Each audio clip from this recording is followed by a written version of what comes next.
ਇੱਧਰ ਆ ਵੇਂਦੇ ਡੋਲੇ ਖਾਂਦਾ ਪਿਆ ਇੱਧਰ ਆ ਹਾਂਜੀ ਭਾਈ ਉਹ ਕੀ ਕੀਤਾ ਓਏ ਹੋਏ ਹੋਏ ਹੋਏ ਹੋਏ ਹੋਏ ਸ਼ਰਾਬ ਪੀਤੀ ਆ ਹਾਂਜੀ ਉਹ ਕਿੱਡੀ ਗੰਦੀ ਕੁੱਪੀ ਪੀਤੀ ਆ ਨਹੀਂ ਮੈਂ ਲਾਣਾ ਤੇ ਭੇਜਣਾ ਕਾਪੀ ਦੇ ਮੇਰੇ ਘਰ ਦੀ ਸ਼ਰਾਬ ਏ ਘਰ ਦੀ ਮਤਲਬ ਭਾਂਡਾ ਪਾਇਆ ਏ ਮੈਂ ਭਾਂਡਾ ਪਾਇਆ ਉਹ ਕੀ ਹੁੰਦਾ ਸ਼ਰਾਬ ਹੁੰਦੀ ਏ ਘਰ ਦੀ ਉਹ ਜਿਹੜੀ ਪੈਲੀਆਂ ਦੇ ਵਿੱਚ ਪਾਉਂਦੇ ਨੇ ਹਾਂਜੀ ਵਿੱਚ ਕੀ ਪੈਂਦਾ ਸੱਕ ਗੁੜ ਹੂੰ ਜੇ ਕੋਈ ਰੈਕਾ ਬਣਾਉਣਾ ਤੇ ਫਲ ਫਰੂਟ ਪਾ ਲਓ ਕੋਈ ਫਲ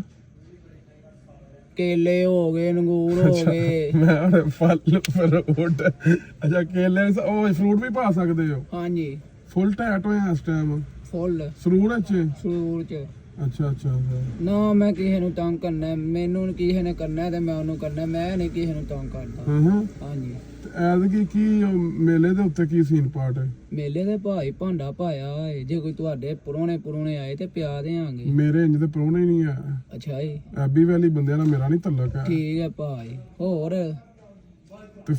ਫ੍ਰੀ ਪੈਂਦਾ ਭਾਂਡਾ ਨਹੀਂ ਪੈਸੇ ਲੱਗਦੇ ਨੇ ਭਾਈ ਕਿੰਨੇ ਗੁੜ ਕੁ? ਲਿਆਣਾ ਪੈਂਦਾ ਹੈ, ਸੱਕ ਦਰਖਤ ਦੇ ਨਾਲੋਂ ਲਾਣਾ ਪੈਂਦਾ ਹੈ। ਅੱਛਾ ਉਸ ਤੋਂ ਬਾਅਦ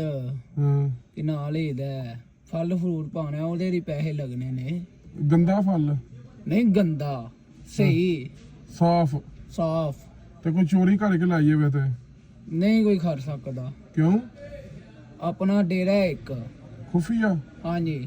ਤੇ ਬੰਦਾ ਕਿਸੇ ਦੀ ਡਿਊਟੀ ਲਾਈ ਆ ਕਿਸੇ ਬੰਦੇ ਦੀ ਨਹੀਂ ਡਿਊਟੀ ਇੱਕ ਉੱਥੇ ਕਮਰਾ ਅੱਗੇ ਗੇਟ ਲੱਗਾ ਏ ਹਾਂ ਉਹ ਕਮਰੇ ਦੇ ਅੰਦਰ ਜ਼ਮੀਨ ਖੋਦ ਕੇ ਨਾ ਅੱਛਾ ਉਹਦੇ ਵਿੱਚ ਨੱਪ ਦਿੱਤਾ ਹੈ। ਓਏ ਹੋਏ ਹੋਏ ਤੇ ਉਹ ਤੇ ਆਪਣਾ ਕਮਰੇ ਨੂੰ ਤਾਲਾ ਲੱਗਾ ਏ ਤਾਲਾ ਲੱਗਾ ਹੈ ਤੇ ਉਹ ਨਿਕਲੇਗੀ ਕਿੰਜ ਭਾਈ ਇਹ ਹੀ ਇੱਕ ਪੀਪ ਹੋਏਗੀ ਹਾਂ ਨਾਲ ਥੱਲੇ ਦੀਵੇ ਜਿੰਨੀ ਅੱਗ ਦੇਣੀ ਆ ਆਪ ਦੇਸੀ ਨਿਕਲੀ ਆਏਗੀ ਨਿਕਲੀ ਜਾਏਗੀ ਹਾਂਜੀ ਪਹਿਲੇ ਤਰੋੜ ਦੀ ਪਹਿਲੇ ਹਾਂ ਸਹੀ ਹੋ ਗਿਆ ਤੇ ਨਾ ਪੀਆ ਕਰ ਯਾਰ ਕਿੱਡਾ ਤੂੰ ਜਵਾਨ ਮੁੰਡਾ ਹੈ ਠੀਕ ਹੈ ਭਾਈ ਮੇਲਾ ਕੱਢ ਲੈਣ ਦਿਓ ਮੇਲਾ ਕੱਢ ਕੇ ਅੱਗੋਂ ਨਹੀਂ ਪੀਏਗਾ ਨਹੀਂ ਪੀਵਾਂਗਾ ਹਾਂ ਤੈਨੂੰ ਚੀਚੂ ਕਿਉਂ ਆਉਂਦੇ ਨੇ ਉਂਝ ਪਿਆਰ ਨਾਲ ਕਹਿੰਦੇ ਸਿੱਧਾ ਨਾ ਕੀ ਹੈ ਸਾਧ ਅਲੀ ਸਾਧ ਲਈ ਸਾਧ ਨਹੀਂ ਓ ਮਾਂ ਸਦਕੇ ਜਾਏ ਸਹੀ ਹੋ ਗਿਆ ਤੇ ਕੀ ਹੁਣ ਸੀਨ ਪਾਰਟ ਹੈ ਕੋਈ ਨਹੀਂ